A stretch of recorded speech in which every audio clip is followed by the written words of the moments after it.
নমস্কাৰ বন্ধুসকল, মই আপোনালোক সকলোকে আছামিজ বাস্তু চেনেললৈ স্বাগতম জনাইছোঁ। বন্ধুসকল, মোৰ নাম গোবিন্দ কামজন, এষ্ট্ৰ বাস্তু এক্সপাৰ্ট নুমেৰলজিষ্ট। বন্ধুসকল, আপোনালোকৰ সুবিধাৰ্থে মই চেনেলটোত আপোনালোকৰ বিভিন্ন সমস্যাৰ সমাধানৰ উপায়সমূহৰ সম্পৰ্কে, বাস্তুৰ সম্পৰ্কে, সংখ্যাতত্বৰ সম্পৰ্কে, জ্যোতিষৰ সম্পৰ্কে, তাৰ লগতে তন্ত্ৰৰ বিভিন্ন প্ৰয়োগৰ ভিডিঅ'সমূহ ইয়াত আপলোড কৰি থাকোঁ। বন্ধুসকল, আজি মই আপোনালোকৰ লগত আপোনাৰ বেডৰুমৰ কেইটামান বিশেষ বাস্তু টিপছৰ সম্পৰ্কে আলোচনা কৰিবলৈ আগবাঢ়িছোঁ। গতিকে অনুগ্ৰহ কৰি ভিডিঅ'টো শেষলৈকে চাব যাতে সম্পূৰ্ণ কথাখিনি বুজি পায়। বন্ধুসকল, আমাৰ ঘৰৰ উন্নতি প্ৰগতিৰ কাৰণে বাস্তু অত্যন্ত এটা গুৰুত্বপূৰ্ণ বস্তু। গতিকে আমাৰ স্বাস্থ্য যাতে সদায় ভালে থাকে, আমাৰ টোপনি যাতে ভাল হয়, তাৰ কাৰণে আমাৰ ঘৰৰ বেডৰুমটো সঠিক দিশত হোৱাটো অত্যন্ত জৰুৰী, যাতে আমি দিনটো কৰ্ম কৰি অহাৰ পিছত ভালকৈ বিশ্ৰাম ল'ব পাৰোঁ। বন্ধুসকল, তাৰ কাৰণে আমি সদায় বেডৰুম নিৰ্মাণ কৰিলে মাষ্টাৰ বেডৰুম হিচাপে দক্ষিণ পশ্চিম বা পশ্চিম দিশত নিৰ্মাণ কৰিব লাগে। সৰু ল'ৰা ছোৱালী যদি বেডৰুম নিৰ্মাণ কৰোঁ তেন্তে আমি সদায় পূব দিশত বা উত্তৰ দিশৰ পিনে নিৰ্মাণ কৰিব লাগে। যদি ঘৰত বিবাহযোগ্য সন্তান আছে তেওঁলোকৰ ৰুম আপোনালোকে উত্তৰ পশ্চিম দিশত বা আলহীৰ কক্ষ আপুনি উত্তৰ পশ্চিম দিশত বনাব পাৰে, অৰ্থাৎ বায়ুকোণত বনাব পাৰে। ঘৰত যদি কোনো বয়সীয়াল ব্যক্তি আছে তেওঁলোকৰ কক্ষ আপোনালোকে দক্ষিণ দিশৰ ফালে আপোনালোকে বনাব পাৰে। বন্ধুসকল, উত্তৰ পশ্চিম দিশত সদায় আলহীৰ কক্ষ, আলহীৰ বেডৰুম, পূব দিশত বা উত্তৰ দিশত পঢ়ি থকা সন্তানৰ বেডৰুম, বয়সীয়াল ব্যক্তিসকলৰ কাৰণে দক্ষিণ দিশৰ ফালে বেডৰুম, আৰু ঘৰৰ মুখ্য ব্যক্তিজনৰ কাৰণে দক্ষিণ পশ্চিম বা পশ্চিম দিশৰ বেডৰুমটো অত্যন্ত ভাল বুলি কোৱা হৈছে। দ্বিতীয়তে বন্ধুসকল, আমাৰ বেডৰুমটো সদায় আমি চাফ চিকুণ কৰি ৰাখিব লাগে। বেডৰুমত কোনো কাৰণতে অলাগতিয়াল বস্তু, গধুৰ সামগ্ৰী, ফটা চিটা জোতা, ফটা কাপোৰ, ফটা চিটা ফটো, ভগা চিগা মূৰ্তি, ভগা আইনা, এই ধৰণৰ অদৰকাৰী বস্তুৰে বেডৰুমটো লেতেৰা কৰি ৰাখিব নালাগে।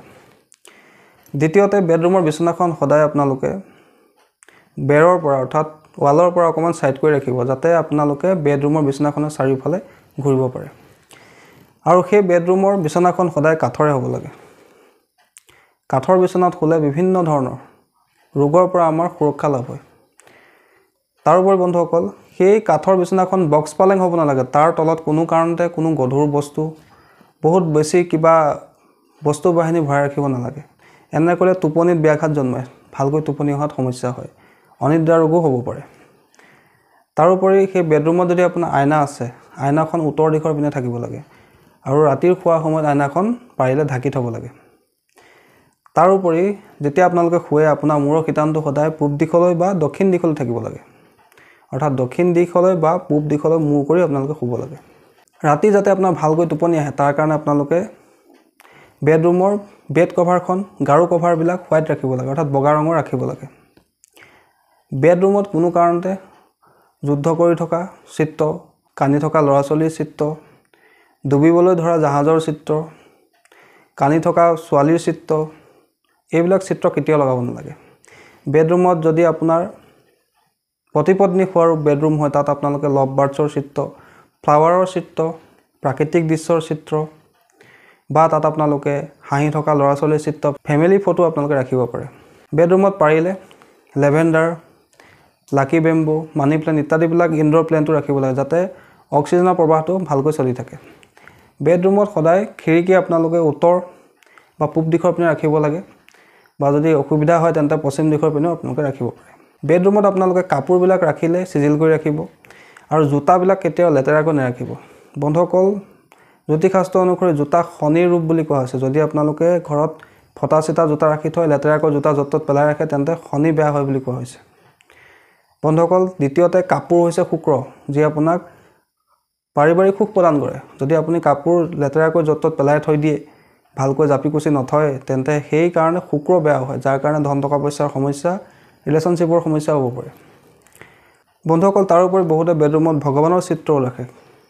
বন্ধুসকল, এইটো ভুল নকৰিব, কিয়নো পতি পত্নী হোৱা বেডৰুমত ৰতি ক্ৰিয়াও কৰা হয়, অৰ্থাৎ সম্ভোগ ক্ৰিয়াও কৰা হয়। ভগৱানৰ সন্মুখত সম্ভোগ ক্ৰিয়াটো কোনোপধ্যে কৰিব নালাগে।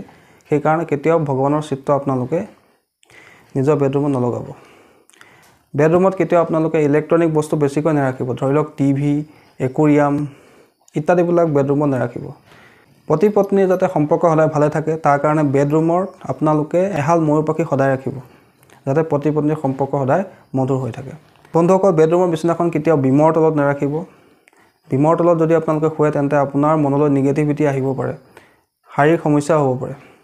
তাৰ ওপৰ বেডৰুমৰ যিটো নৰ্থ ইষ্ট কৰ্নাৰ সেইটো অলপ চাফ চিকুণ কৰি ৰাখিব লাগে কেতিয়াও বিছনাখন নি নৰ্থ ইষ্টটো ব্লক কৰি ৰাখিব নালাগে বহুতে বিছনাখনৰ তলত বহুতো গধুৰ আচবাব জোতা চেণ্ডেল য'ত ত'ত যি টি পেলাই ৰাখি থৈ দিয়ে সেইটো কেতিয়াও নকৰিব এনে কৰিলে আপোনাৰ লাহে লাহে অনিদ্ৰাৰ সমস্যা হ'বলৈ ল'ব ভালকৈ টোপনি নাহিবলৈ ল'ব গতিকে নিজৰ বেডৰুমৰ তলত কোনো কাৰণতে বেছিকৈ গধুৰ বস্তু যিকোনো ধৰণৰ মেটেলৰ সামগ্ৰী জোতা চেণ্ডেল য'ত ত'ত পেলাই নাৰাখিব বন্ধুসকল যদি আপোনালোকৰ বেডৰুম উত্তৰ দিশত আছে তেন্তে আপোনালোকে তাত লাইট গ্ৰীণ কালাৰ পূব দিশত থকা বেডৰুমত আপোনালোকে light green colour light orange colour cream colour off white colour কৰিব পাৰে যদি আপোনাৰ বেডৰুম দক্ষিণ পূব দিশত আছে তাত আপোনালোকে অৰেঞ্জ কালাৰ পিংক কালাৰ কৰিব পাৰে অফ হোৱাইট কালাৰো কৰিব পাৰে যদি দক্ষিণ দিশত আছে তাতো আপোনালোকে pink colour orange colour off white colour cream colour কৰিব পাৰে দক্ষিণ পশ্চিম দিশত যদি আপোনাৰ বেডৰুম আছে তাত আপোনালোকে light yellow cream colour off white colour কৰিব পাৰে পশ্চিম দিশত যদি আপোনাৰ বেডৰুম আছে তাত আপোনালোকে হোৱাইট কালাৰ ক্ৰীম কালাৰ যিকোনো অফ হোৱাইট কালাৰ কৰিব পাৰে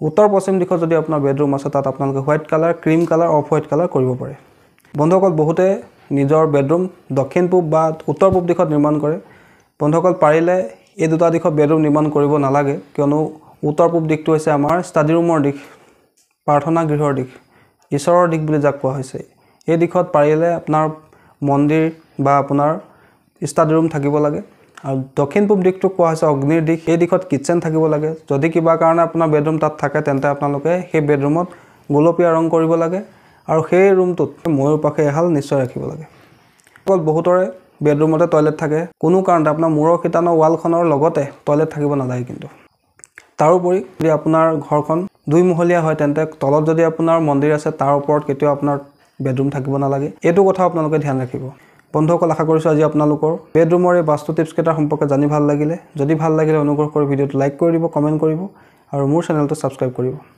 ধন্যবাদ